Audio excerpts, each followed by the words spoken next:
va? Tanto tiempo, tantas ganas de verlos que tenía.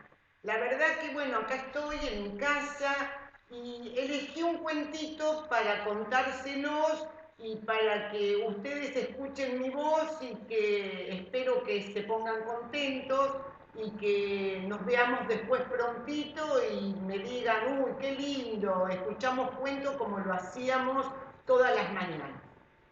Bueno, este cuentito es un gato enamorado de la luna.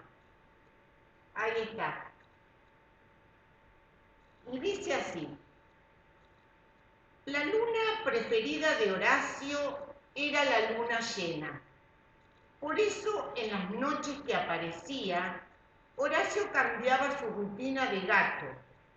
Antes de que la luna se despertara, iba hasta la pradera a recibirla, donde no había árboles que le taparan la vista. Y de día dormía, igual que ella. Horacio se echaba en el pasto a admirarla, a contarle secretos. También le pedía algún deseo. El que pedía con más fuerza era que se quedara con él todo el día, o mejor aún, todo el mes. Cada vez que la luna llena le cedía su lugar a las otras lunas, las más flaquitas, Horacio se quedaba con el corazón arrugado.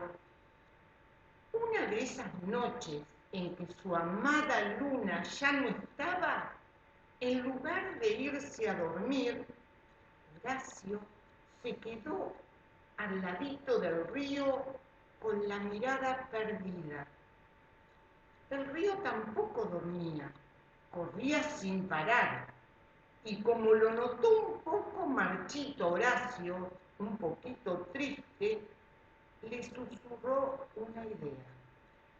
A la luna le gusta refrescarse en mis aguas. Si quieres que se quede para siempre, podrías pescarla. Pasó un mes y Horacio estaba más ansioso que nunca. La primera noche no le esperó en la pradera como siempre, sino en el río. Esta vez estaba equipado. Llevó botas y caña de pescar. La luna apareció en el agua y Horacio tiró el anzuelo.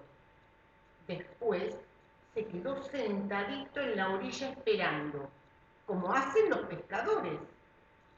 Pero al levantar la caña, lo único que había pescado Horacio era una alga. Volvió a intentarlo, una y otra vez, con una red, un medio mundo, hasta con un pescador profesional, pero no podía atraparla. La luna se escabullía siempre, se iba. Un sapo que vivía en el río había observado todos los intentos de Horacio. Le dio tanta ternura ver a un gato tan confundido, de tan enamorado, que quiso ayudarlo. Y le susurró otra idea. Hay quienes pintan retratos para sentirse acompañados. Si no quieres extrañar a la luna, píntala en un cuadro. A la noche siguiente, la última de su luna, Horacio volvió a la pradera, mejor preparado que antes. Llevaba un lienzo y acuarelas. Horacio pintó un retrato de la luna como un verdadero pintor. Ahora tenía dónde observarla hasta que regresara. Y esa vez, cuando ella se fue, no se quedó con el corazón tan arrugado.